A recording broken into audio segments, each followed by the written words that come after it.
పెట్టుకొని ఆయన నోటికి దూరంగా ఉండి దాన్ని మీ తెలుగు శాసనం అడిగిపరిచి కొద్ది నిమిషాలు మీ బిడ్డతో నాతో కూడా మాట్లాడమని, మమ్మల్ని నడిపించమని, బలపరచమని, మా హృదయాన్ని మీ కట్టి చెప్పుమని యేసు నామములో ప్రార్థన చేసి వేడుకుంటున్నాం తండ్రి.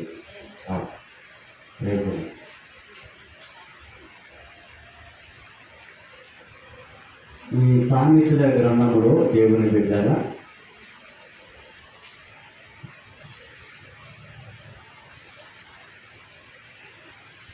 ఇది జ్ఞాని అయిన సొలొమోను రాసినట్టు సామెతలు.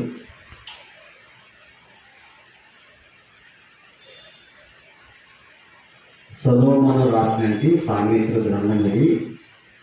ఈ 4వ అధ్యాయము 24వ వచనంలో ఆయన మూర్ఖపు మాట నోటికి రానియకు. ఏంటంటే అంటే దేవుని బిడ్డగా మనుషులు మూర్ఖతంగా మాట్లాడేవాళ్ళు ఉన్నారు కాబట్టి ఆయన ఇక్కడ ఇది రాశాడు కదండి.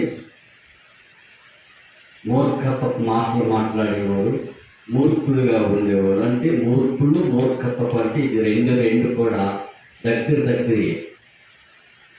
మూర్ఖుడన్నా మూర్ఖపు మాటలన్నా ఈ రెండు దగ్గరికి సంబంధించినవి అన్నమాట.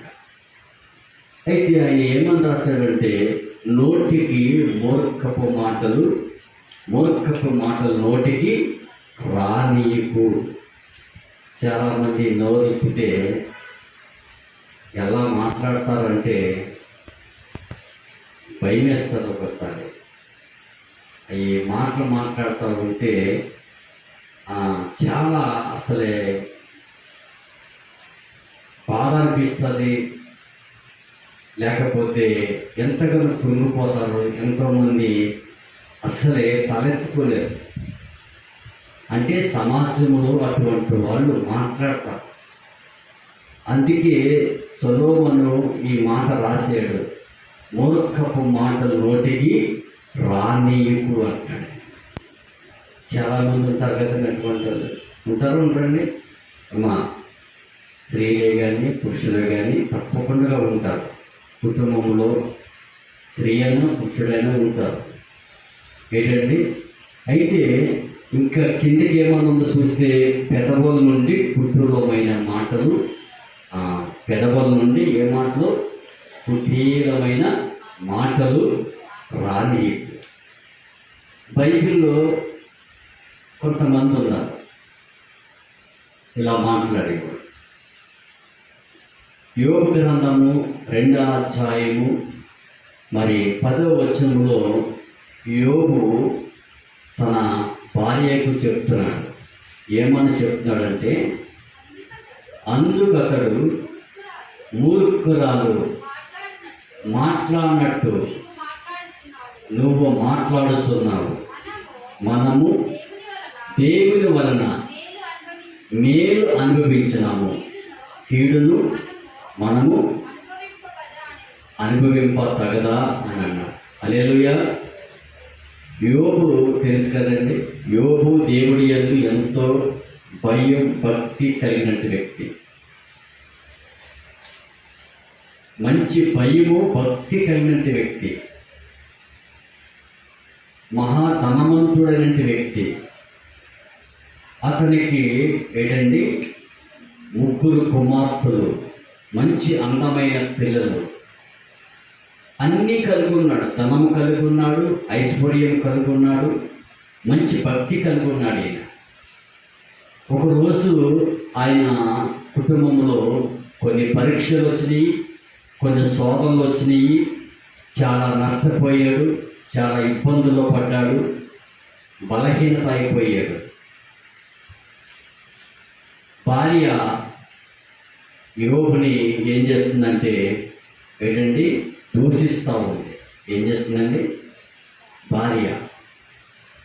ఏమని దూషిస్తుంది? యోబుని దూషిస్తుంది. దేవుని దూషించి నువ్వు సరిపోవన్నాడు. యోబు ఆ మాటకి ఏమన్నాడంటే, నువ్వు మూర్ఖురాలు మాట్లాడినట్టు మాట్లాడుతున్నావు. ఒకప్పుడు మనం మేలు అనుభవించాం, ఒకప్పుడు మనం సుఖాన్ని అనుభవించాం, ఒకప్పుడు అన్ని సమృద్ధి అనుభవించాం. ఈరోజు నీకు కష్టం వచ్చిందని, బాధ వచ్చిందని, ఈరోజు నా దేవుడు దూషించి నన్ను చనిపోమంటావా? ఒక మూర్ఖురాలుగా మాట్లాడుతున్నావు, మూర్ఖురాలు మాట్లాడుతున్నావని యోబు తన భార్యని గద్దిస్తున్నాడు. ఎవరో గద్దించాడు, కానీ యోబు అయితే నోటుతో ఏ పాపం కూడా చేయలేదంట.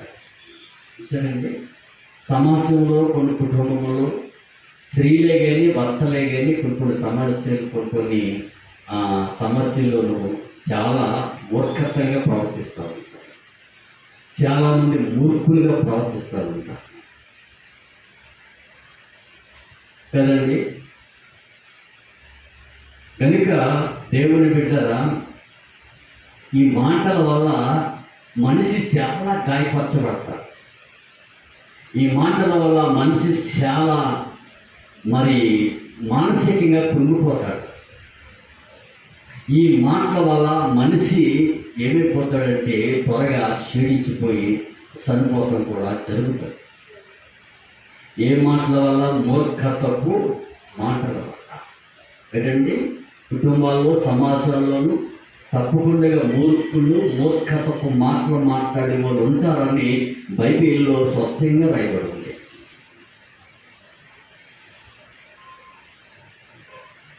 కనుక దేవుని బిడ్డరా, అయితే చూడండి, ఇంకో వాక్యాన్ని జ్ఞాపకం చేసుకుందాం మనం. సమర్థించినట్టు కీర్తన గ్రంథము 38:5 జ్ఞాపకం చేస్తుంది. హల్లెలూయా. 38:5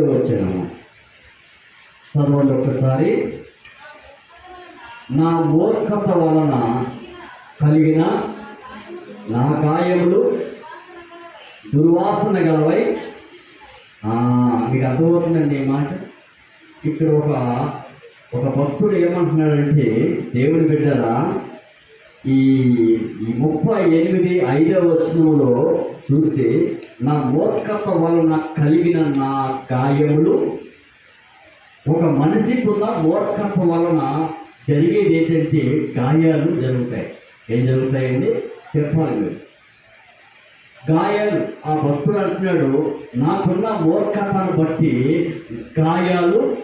నాకు గాయాలు. ఆ గాయాల్లో ఏమొస్తుంది?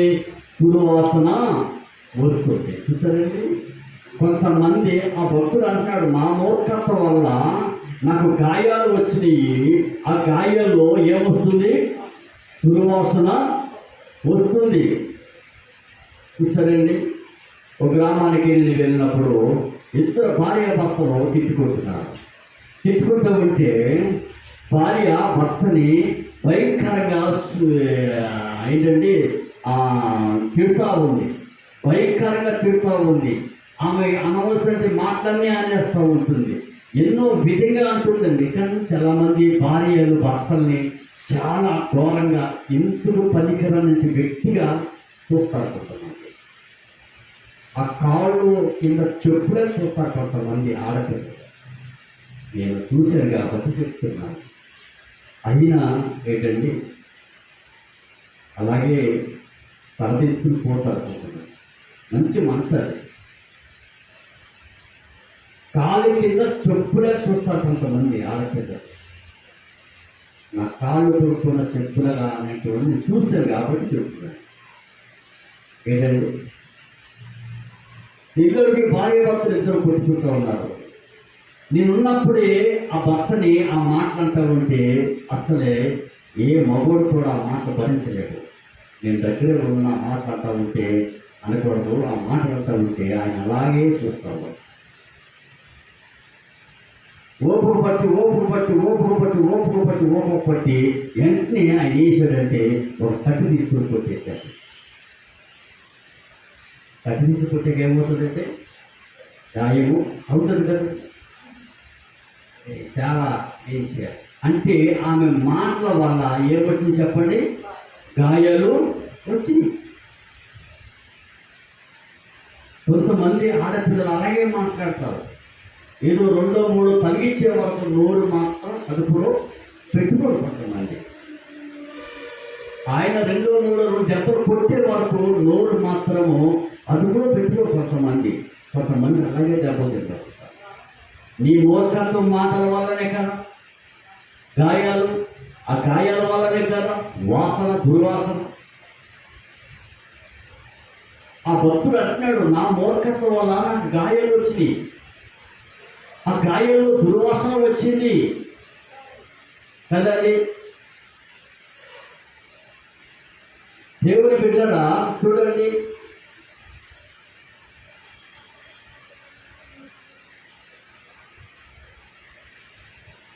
యేసు ప్రభువారు గురించి పేతురు గారు ఏమని చెప్తారంటే, 1 పేతురు 2:24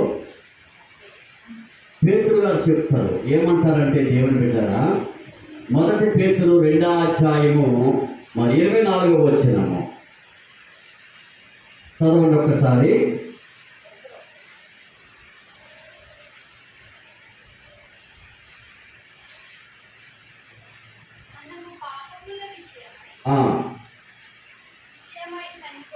చనిపోయి జీవించినట్లు ఆయన తానే తన శరీరమందు మన పాపములు రాని మీద మోసుకొని ఆయన పొందిన గాయముల చేత. చూడండి, మన యేసయ్య గాయములో మనకి ఏమి కలుగుతుంది చెప్పండి, స్వస్థత కలుగుతుంది. ఒక మనిషి గాయాల్లో ఏముంటుంది, దుర్వాసన ఉంటుంది. అర్థమవుతుందండి. ఒక మనిషి గాయాలు పెడితే అది ఎలా ఉంటుందంటే దుర్వాసన ఉంటుంది. దేవుని బిడ్డరా, యేసు గాయాలు మనకి కలిగేదంటే మనకి స్వస్థత ప్రజల కదండి.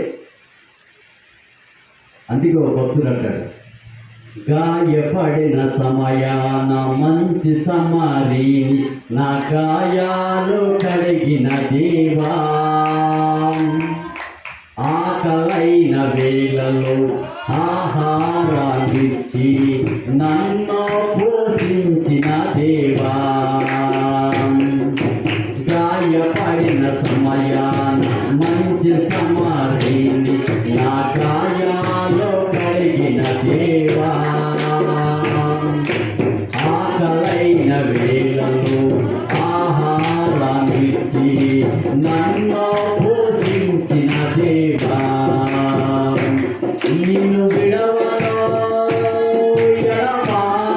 ఎడబాయనన్ని నా యేసయ్యా,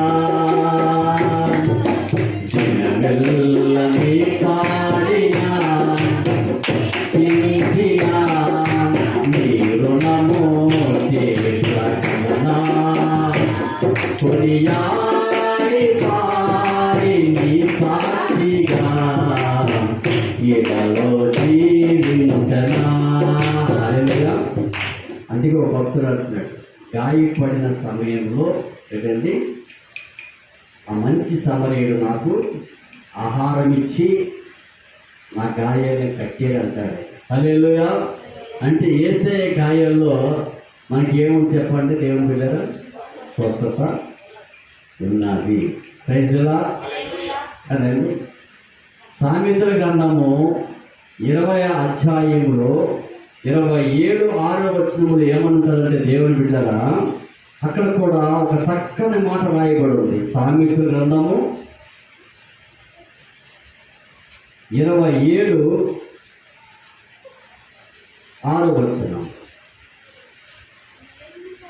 మేలు కోరి స్నేహితుడు గాయములు చేయుడు, పగవాడు లెక్కలేని ముద్దులు పెట్టుడు. చూడండి, మేలు కోరిన స్నేహితుడికి ఏం తగ్గుతాయండి, గాయాలు తగ్గుతాయి. చాలామంది మేలు చేసినట్టు వాళ్ళకి ఎన్ని గాయాలు తగ్గినాయండి కదండి. కొన్ని సమయంలో మనం బంధువులకి మేలు చేస్తూ ఉంటాం, ఒకసారి వాళ్ళే మనకి తిరిగిబాటు అవుతారు. కొన్ని సమయంలో మన స్నేహితులకి మనం మేలు చేస్తూ ఉంటాం, వాళ్ళే మనకి గాయాలు పెడతా ఉంటారు. ఏంటంటే కొన్ని సమయంలో మన మత్సామానులకి మనం మేలు చేస్తూ ఉంటాం, వాళ్ళే మనల్ని దూరంగా తోలేస్తూ ఉంటారు కదండి.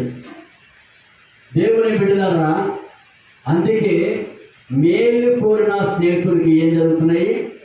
గాయాలు జరుగుతాయి కదండి. అయినా దేవుని వాక్యం ఏమంటుందంటే మేలు చేసి కీడును అనుభవించాను. ఏమన్నాడు? మేలు చేయి కానీ కీడు మాత్రము చెయ్యొద్దు. ఒకవేళ నీ స్నేహితుడు మేలు చేసి గాయపడ్డా ఆ గాయాన్ని నేను కడతానన్నట్టు. ప్రైజ్ ది లార్డ్, హల్లెలూయా కదండి. మరి పగవాడు ఎలా ఉంటాడంటే చాలా లెక్కలేని ముద్దులు పెడతాడు కదండి. పగవాడు ఏం చేస్తాడంటే లెక్కలేని ముద్దులు పెడతాడు. ఇంకా దేవుని బిడ్డరా, అందుకే ఏంటండి ఈరోజు దేవుని బిడ్డలు ఎంతో మంది మేలు చేసి, అయ్యో నేను మేలు చేసేది నాకే వచ్చింది శోధన, నేను ఎంతో మేలు చేసేది నాకే కలిగిన ఈ దెబ్బలు అనుకుంటారు. కానీ దేవుడు మిమ్మల్ని ఎప్పుడు విడిచిపెట్టాడు. ఇది వాస్తవం. ఏంటంటే మేలు చేస్తున్నామేమో, ఈరోజు కష్టాన్ని భరిస్తున్నామేమో, బాధను భరిస్తున్నామేమో, లేకపోతే ఏంటండి తుంగిపోతున్నామేమో, నలిగిపోతున్నామేమో, కానీ ఒకరోజు దేవుడు నీ తల ఎత్తుతాడు. ప్రైజ్ ది లార్డ్ కదండి. కనుక దేవుని బిడ్డరా, ఇంకా కిందికి ఏముంటుందని చూస్తే చూడండి, ఒక మాట జ్ఞాపకం చేసుకుందాం. మార్కు సువార్త 7వ అధ్యాయము 28వ వచనంలో ఇక్కడ ఒక శానా అనే ఒక వ్యక్తి ఉన్నారు. అతను చూడండి, చదువుతున్న ఒకసారి దేవుని బిడ్డరా, శానా అతని పేరు చదవాలి. మార్కు సువార్త 7వ అధ్యాయము 28వ వచనము. అమ్మా, మార్కు సువార్త 5 చదవండి. 5వ వచనం. వాడు ఎల్లప్పుడూ రాత్రి పగళ్ళు సమాధులను కొండలలో కేకలు వేస్తూ చూసారండి. ఈ వ్యక్తి ఇతను చానా అనే దెయ్యం పట్టుకుంది. ఏం పట్టుకుందండి? చానా అనే దెయ్యము పట్టుకున్నాడు. ఇతను చానా అనే దెయ్యం పట్టుకున్నప్పుడు ఇతను ఏంటండి కొండల్లో, లోయల్లో, సమాధుల్లో కూడా ఆయన శరీరం అంతా కూడా గాయ పెట్టుకుంటాడు. ఏం చేస్తున్నాడండి? చూసారండి ఏం చేస్తున్నాడండి? అతనిలో చానా అనే దెయ్యం ఉంది. అతనికి నెమ్మది లేకుండా, సమాధానం లేకుండా, సంతోషం లేకోకుండా అతను ఏం చేస్తుందంటే రాత్రి పగల కూడా కంటి మీద నొప్పులు లేకుండా అతను ఏం చేస్తుందంటే రోజు కూడా తన శరీరాన్ని తాను గాయ పెట్టుకున్నట్టుగా చేస్తాం. ఏం చేస్తున్నారండి అమ్మా?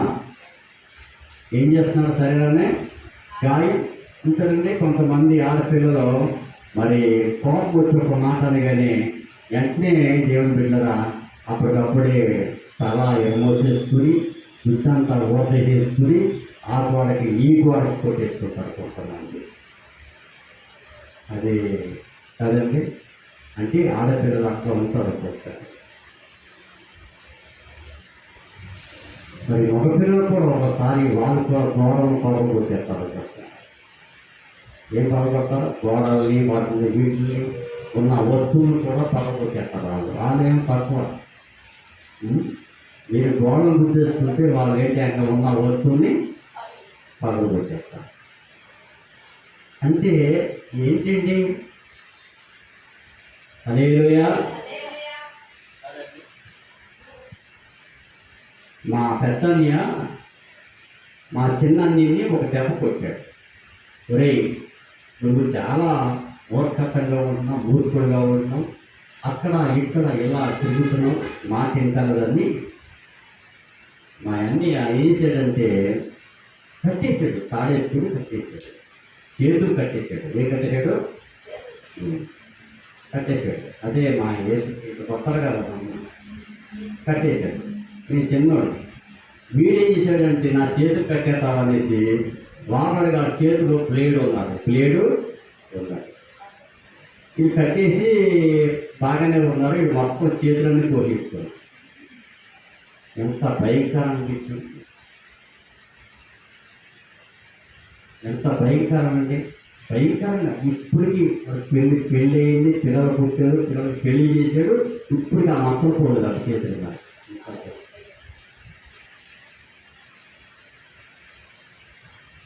ఇప్పటికైనా చూస్తాను, నేను ఆ చేతులు చూస్తాను. మీరు అప్పుడు ఎలా చేశారు కాదు నయ్యో కదండి.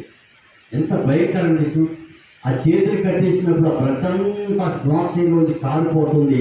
ఈ యొక్క కుడి చేతితో ఎడం చేయకట్టిలా రాగే ఒక చెయ్య కట్టాడు గట్టిగా. ఈ చెయ్యి ఎందుకు ఊరుందో మాకు తెలియదు కానీ ఈ చేతితో మొత్తం పోయేస్తున్నాడు.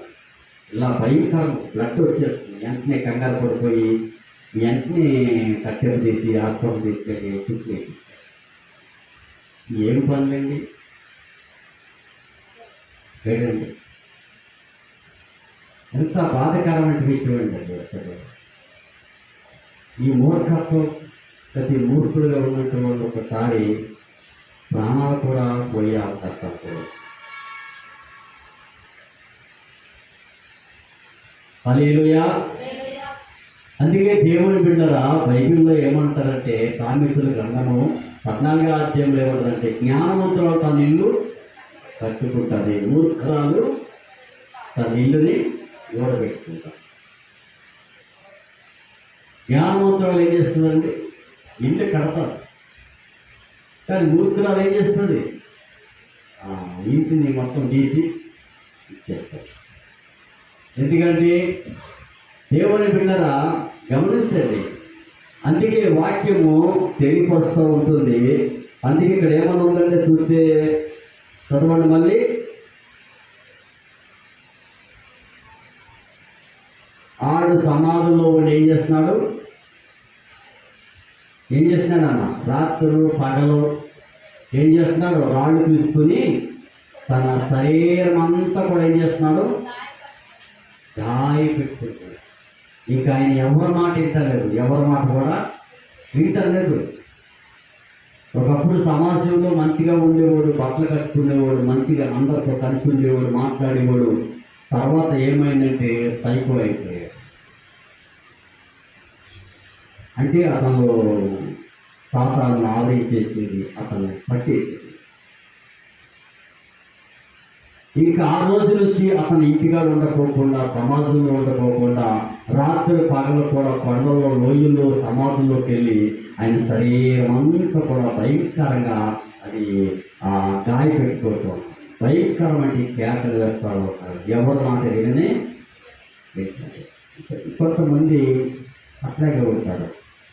ఏంటంటే ఆడపిల్లలు ఒక్కసారి ఏంటని ఇంకా నోరు ఎప్పితే చాలు, ఇంకా ఇంట్లో ఒక్కడు ఉండడు. ఇంకా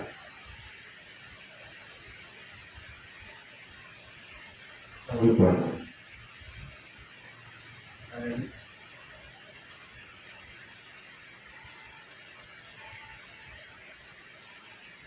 హల్లెలూయా. అంతేందుకోండి, మహిళా మండలం ఉంది, డోక్రా ఉంది, అందులో ఒక్క మనిషి వెళ్ళలేదనుకోండి, అయిపోయింది, పని అయిపోయింది. 90 వచ్చి వాళ్ళు కూర్చున్న ఈ ఒక్క మనిషి వెళ్ళకపోతే 90 ఈ ఒక్కదాన్ని ఇంకా చూసుకోండి. ఇంకా ఏమంటారు అంతే తెలియదు. చూసారు దేవుని బిడ్డలా ఏంటండి, మనిషి ఏంటండి గాయాలలో ఏమొస్తుంది? దుర్వాసన వస్తుంది. ఏమొస్తుంది? దుర్వాసన వస్తుంది దేవుడి.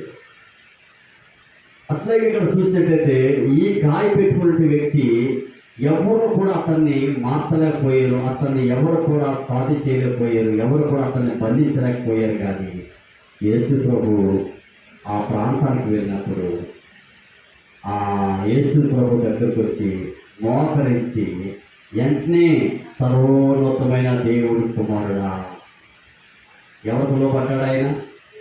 కొంతమంది మనుషులకి లోపడరు. ఆ దేవుడే వచ్చి డైరెక్ట్గా నిలబడితే మాట్లాడతారు. హల్లెలూయా కదండి. కొంతమంది చూడండి, చర్చిల్లో కొన్ని చర్చిల్లో చూస్తాం, బాగానే పరిచయం చేస్తారు, బాగానే వంటలు చేస్తారు, బాగానే దశం భాగాలు ఇస్తారు, బాగానే సేవకులు ప్రేమిస్తారు, బాగానే సంఘస్థులు బాగానే ప్రేమిస్తారు. ఒక్కొక్కసారి ఏమవుతుందో తెలియదు.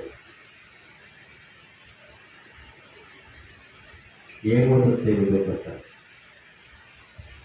ఆయన అనుకుంటాడు, పాస్టర్ గారు అనుకుంటాడు, ఎప్పుడు లేస్తుంది కాకపోతాను అనుకుంటాడు.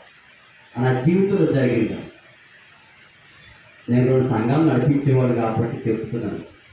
బాబు వీళ్ళు బాగానే కానికెత్తున్నారు, వీళ్ళు బాగానే పరిచయాలు చేస్తున్నారు, బాగానే వంటలు చేస్తున్నారు, బాగానే అన్నీ బాగానే చేస్తున్నారు, ఎప్పుడు భూకంపం ఏదో తెలియదు. నా భయం నాకు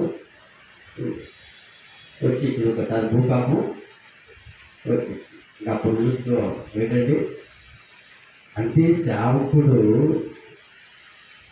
అట్లాగా చూసుకుని వాక్యం చెప్పవలసిన పరిస్థితులు కూడా జరిగినాయి.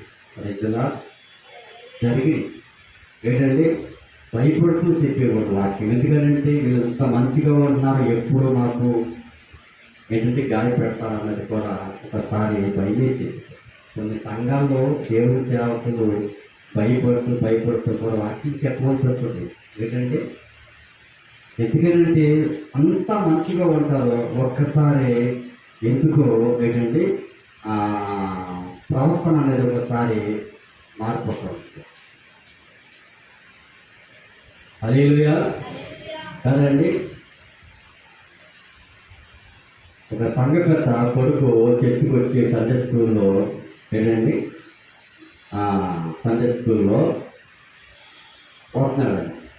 ఆ సండే స్కూల్లో ఒక పాస్టర్ గారు లేదా పాస్టర్ గారు ఏదో ఒక మాట అన్నాడు. వెంటనే సంఘకర్త వచ్చి నా కొడుకునంటావా అని పెద్దగా కేకలేసి నీ ఎంత తీరుతారు అట్లాగే ఇట్లాగే మాట్లాడాలి. మరి సంఘానికి ఎవరైనా సంఘ అన్నీ చేసేవారు. ఎందుకంటే ఒకసారి దేవుని బిడ్డరా ఏంటంటే మనుషులు అట్లాగే అయిపోతారు. అందుకే దేవుని బిడ్డరా గాయం ఏంటంటే ఈ వ్యక్తి యేసు ప్రభు దగ్గరికి వచ్చినప్పుడు ఆయన ఒక సామాన్య మనిషిగా మారిపోయాడు. ప్రజలా హల్లెలూయా. నేను మారిపోయాడు లేదండి. హల్లెలూయా. మరి కానాని స్త్రీ ఏంటండి యేసు ప్రభు దగ్గరికి వచ్చిందండి. ఒక మార్కు 7:28 ఉంటుంది. ఆ స్త్రీ యేసు ప్రభు దగ్గరికి వచ్చి, అయ్యా నా కుమార్తెకి దెయ్యం పట్టింది, మరి తప్పకుండా నా కుమార్తెలో ఉన్న దెయ్యాన్ని వెలగొట్టాలనేసి ప్రభువుని బతిమాలుతున్నాడు. యేసు ప్రభువు ఏమన్నాడంటే, కుక్కకి కుక్క పిల్లకి రొట్టె పెట్టను అన్నాడు. ఎందుకు అన్నాడు? డైరెక్ట్గా చెప్పాడు దేవుడు. కుక్కకు కానీ కుక్క పిల్లకి కానీ నేను రొట్టె ముక్క పెట్టను అన్నాడు. నేను పట్టుకొచ్చిన రొట్టె ముక్కలో నా బిడ్డలకు పట్టుకొచ్చాను. నేను పట్టుకొచ్చింది ఇశ్రాయేలు ప్రజలకి పట్టుకొచ్చిన రొట్టు వీరికి పెడతాను, కానీ ఈ కుక్కకు కానీ కుక్క పిల్లలకి కానీ నేను పెట్టను అన్నాడు.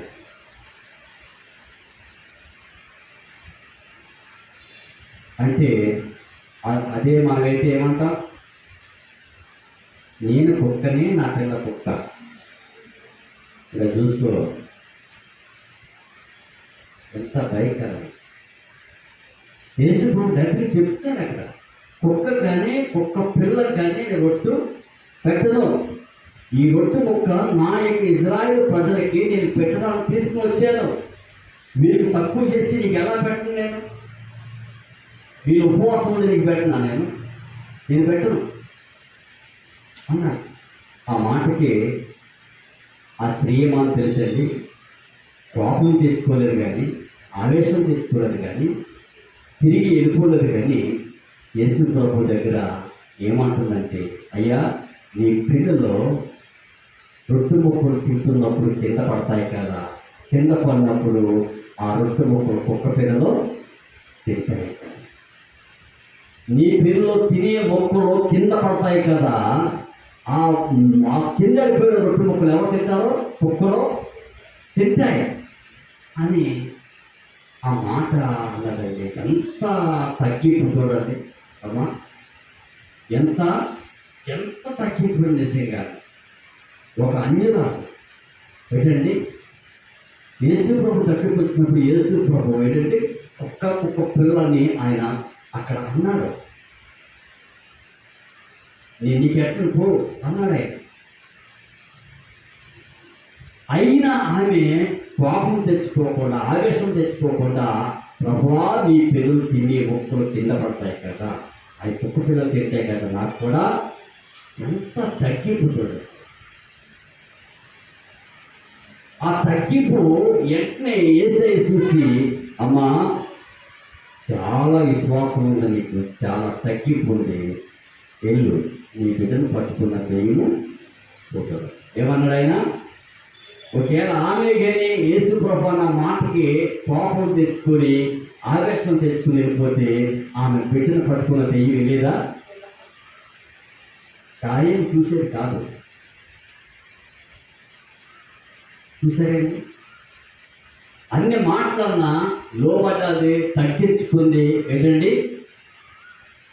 తన బిడ్డలో ఉన్న దెయ్యాన్ని ఏంటండి నిలబెట్టుకుంది. చేదొరగా ఒక తగ్గింపు దూరగా, ఒక విశ్వాసము దూరగా. హల్లెలూయా కదండి. మరి ఏముంది ఈరోజు క్రైస్తవులకి ఏంటండి తగ్గింపు చాలా అవసరం ఏంటండి.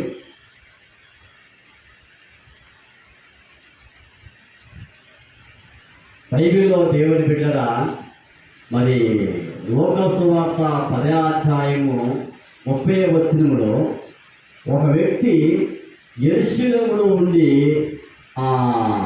యెరికో పట్టణానికి వెళ్తున్నారు. ఎక్కడికి వెళ్తున్నారండి? మీరు బాగా గమనించండి. హల్లెలూయా. ఎక్కడికి వెళ్తున్నాడండి? యెరూషలేము అంటే, యెరూషలేము ప్రేమించేవారు వర్ధిల్లుదురు అని ఉంటాయి. దేని ప్రేమించేవాడు? యెరూషలేమును ప్రేమించేవారు వర్ధిల్లుదురు. అటువంటి యెరూషలేములో నుండి ఈయన ఎక్కడికి వెళ్ళిపోతున్నాడు? యెరికో పట్టణానికి వెళ్ళిపోతాడు. యెరికో పట్టణం అంటే అర్థం ఏంటండి? అది రమ్యమైందే, కానీ అక్కడ ఉన్న మనుషులు మంచోళ్ళు. అది చూడటానికి చాలా రమ్యమైంది పట్టణం, కానీ అక్కడ ఉన్న నీళ్లు మంచి కావు. దేవుడి బిడ్డరా ఆ పట్టణానికి వెళ్ళిపోతున్నాడు. ఆయన ఎక్కడికి వెళ్ళిపోతున్నాడు? ఎదిరిచిపెట్టి యెరూషలేములో ఏముంటుంది? ఆరాధన ఉంటుంది, ప్రార్థన ఉంటుంది, వాక్యం ఉంటుంది, ఏంటండి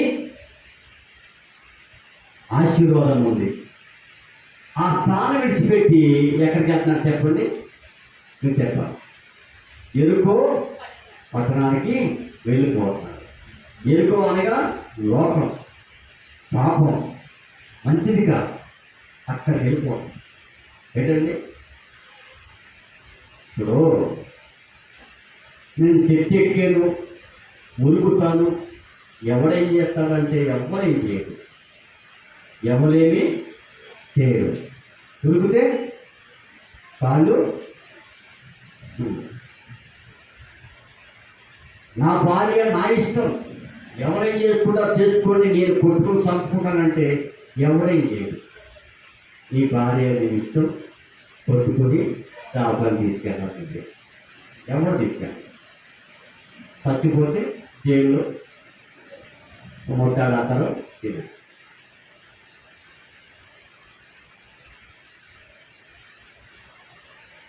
హల్లెలూయా. అంటే అటువంటి మూర్ఖులు ఉన్నారు.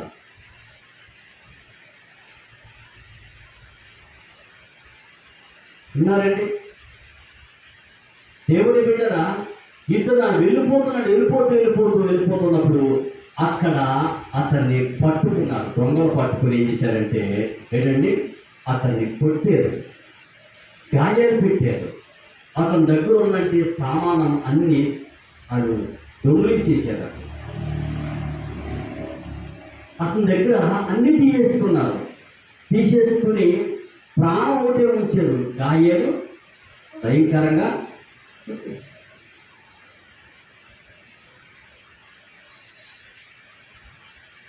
హల్లెలూయా. ఈ మధ్యకాలంలో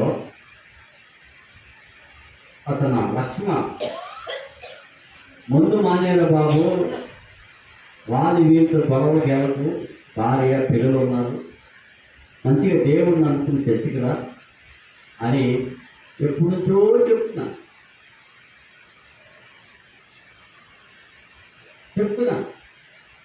ముందు వాళ్ళ నాన్న నేను వాక్యం చెప్తే వాళ్ళ నాన్న నన్ను కొట్టాడు. ఇలా వాక్యం చెప్తూ ఉంటే నన్ను బయట లాక్కొచ్చి కొట్టాడు. అతనికి చూపు ఆనకో ఏటో మొత్తానికి వేరే పాత్ర ఏదో అన్నాడనే వేసి అది మనసులో పెట్టుకుని నన్ను కొట్టాడు. ఎవరో చేసిన పాపము నేను అక్కడ దెబ్బతిన్నాను. కొట్టేసి బయట తీసుకెళ్ళి కొట్టాడు. తన్నేడు గుర్తుంది నాకు. తర్వాత ఏదో ఇంకా కొన్ని రోజులు వెళ్ళలేదు అక్కడికి. తర్వాత వెళ్ళారు, మనిషి మారేడు కొంచెం ప్రేర్ చేయించుకున్నాడు. తప్పు అయిపోయింది అన్నాడు. ఏదో భోజనం పెట్టాడు. ఏదో అప్పట్లో 100 రూపాయలు కాడికెట్టాడు. ఆయన ఇప్పుడు బతుకున్నాడు, బాగానే ఉన్నాడు. ఆయన కొడుకున్నాడు. ఆ ఇంటికి వెళ్ళినప్పుడు వాళ్ళ కొడుకు చెబుతూ ఉంటుంది వాస్తవంగా నిజం.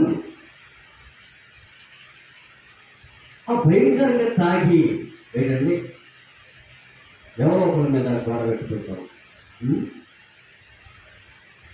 ఏంటండి ఇట్లా జీవిస్తూ ఉన్నా ఏంటండి ఎన్నో కోట్లు చెప్పారు. చెప్తూ ఉంటే ఏం లేదు. ఒకరోజు వెళ్ళి సదాశివపేటలో ఒక ఆమెని బైక్తో గుర్తించాడు. ఆమె చచ్చిపోయింది. వెంటనే 5 లక్షలు పట్టుకెళ్ళి ఇచ్చాడు. ఇతను కూడా చాలా దెబ్బతాడు.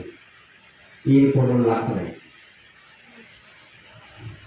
నిజమండి చెప్తే ఇంటారు మనుషులు తాను వ్యక్తులు. దేవుని బిడ్డరా సరే అయిపోయింది. మళ్ళా వెళ్ళలేదు. అయ్యా ఇలా జరిగిందంట కదా ఏంటి అంటే అవును సార్ అది ఆ మొత్తం తక్కువ వచ్చింది, ఉద్దేశం తచ్చిపోయింది, అంటే 5 లక్షలు ఇచ్చారు, నాకు ఇది అయింది, మరి ఇప్పుడైనా మారని చెప్పి. సరే సార్ ఇంకెక్కడ మాట ఇది అయిపోయిన తర్వాత జరిగిన సంగతి ఏంటంటే పాపం వేరే వాళ్ళు ఏం చేశారంటే అతనికి బాగా తాగిపిచ్చి చెప్తున్నాడు. ఆయన తాగిపిచ్చి దూరంగా ఎక్కడికో తీసుకెళ్ళి ఆ భయంకరంగా ఎక్కడ పడితే అక్కడ భయంకరంగా కొట్టేశారు. మళ్ళీ పైకి రక్తం రాలేదు. వాళ్ళు కొట్టేశారు. ఈ పక్కన ఇంత వాపు వచ్చేస్తుంది. కొట్టేసి వెళ్ళిపోయారు. అంటే దేవుని బిడ్డరా వాళ్ళకి ఏం ఖర్చు ఉందో ఏంటో తెలియదు. వాళ్ళు డబ్బులు ఇవ్వాలంటే ఇతను బాగా గొడవెట్టాడు. వీడికి కొట్టేసి వదిలిపోతానుకుని వాళ్ళు కొట్టేసి నిజానికి అక్కడ కాళ్ళు పడిపోతారు. హాస్పిటల్ తీసుకెళ్ళారు. ఇప్పుడు 2 లక్షలు ఖర్చు అయ్యింది. 2 రోజులు 3 రోజులకి వెళ్ళి ప్రార్థన చేసి వస్తున్నాను. ఈ నరాలు ఎక్కడ ఏమైపోయినాయంటే చూసి చాలా చిన్న పిల్లలు పాపం చాలా బాగా అలాగే మంచం మీద పడుకుంటూ ఉంటున్నాడు. ఎన్నే మళ్ళీ వెళ్ళి ప్రార్థన చేస్తాడు. అలాగే మంచం పడుకుంటాడు. చెయ్యి కాలు కూడా భయంకరంగా ఎక్కడ కౌలుతో కొట్టేస్తాడు. చిన్న పిల్లలు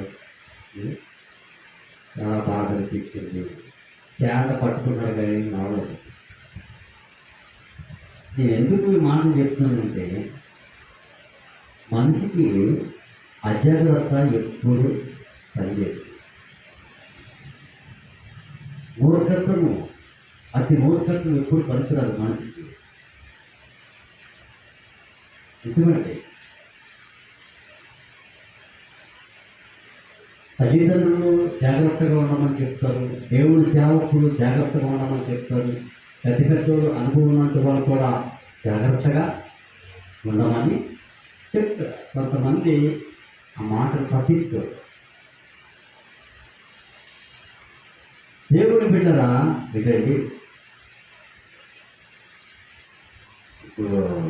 ఇప్పుడేమంటాడంటే ఈ ఖాళీ చేయొచ్చాక మొత్తం నా జీవితమే దేవుడిగా అప్పగించేస్తాను. సరే ఇది రాని ముందు అప్పగింది అదేలోయ ముందు ఖాళీ చేయి రాని తర్వాత అప్పగించేస్తా దేవుడు ఏం చేస్తాడు. ఇట్లాగే చెప్తారన్నమాట. నాకు అంత మంచిగా ఉంటే ఇంక దేవుడికే అంకితమైపోయాడు. మాటలకేది చేపలకి చేతడం. చాలా మంది చెప్తారు బాధలో ఉన్నప్పుడు, అయ్యా మీ దేవుడి కోసం.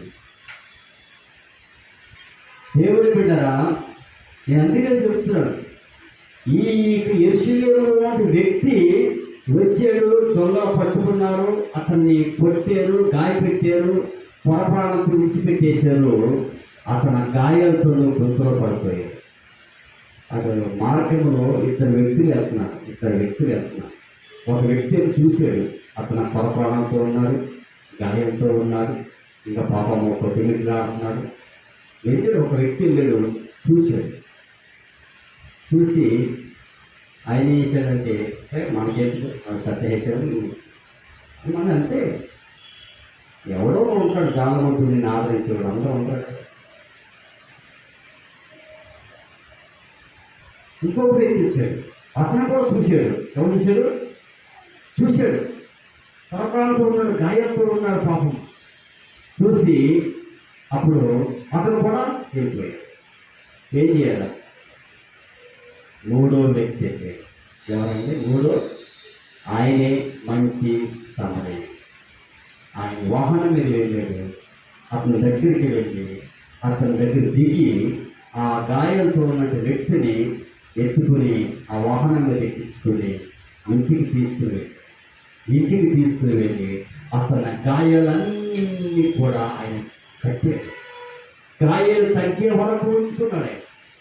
మంచిగా తగ్గిపోయిన తర్వాత అతనికి ఏంటండి ఒక పూట కూలిచ్చి, ఇదిగో నీ వెలుగు తక్కువైతే నేను ఇస్తున్నాను. ఎవరండి ఈ ముగ్గురులో? అతని మీద జాలిపడినాడే కదా. మొదటివాడు వెళ్ళాడు, వాడు జాలిపడ్డాడా? రెండో వాడు వెళ్ళాడు, వాడు జాలిపడ్డాడా? మూడో వ్యక్తి వెళ్ళాడు, జాలిపడ్డాడు, వాహనం మీద ఎక్కించుకున్నాడు, గాయాలు కట్టాడు, ఇంటికి తీసుకెళ్ళాడు, భోజనం పెట్టాడు, తగ్గించే వాళ్ళు దగ్గర పెట్టుకున్నాడు, మంచిగా ఆయన్ని చేసి మళ్ళీ కొన్ని డబ్బులు పూలు ఇచ్చి పంపించాడు. ఏంటంటే ఎవరు ఈ ముగ్గురు ఎవరు నీ పొరుగువారు అని ఒక మాట అడిగితే తన మీద జాలిపడిన వాడే నీ పొరుగువాడు. ఇది ప్రేమించేవాడే నీవాడు, నీవే జాలిపడేవాడే నీవాడు. నీ ప్రేమించినట్టు వాడు, నీవే జాలిపడినట్టు వాడు అవసరమా?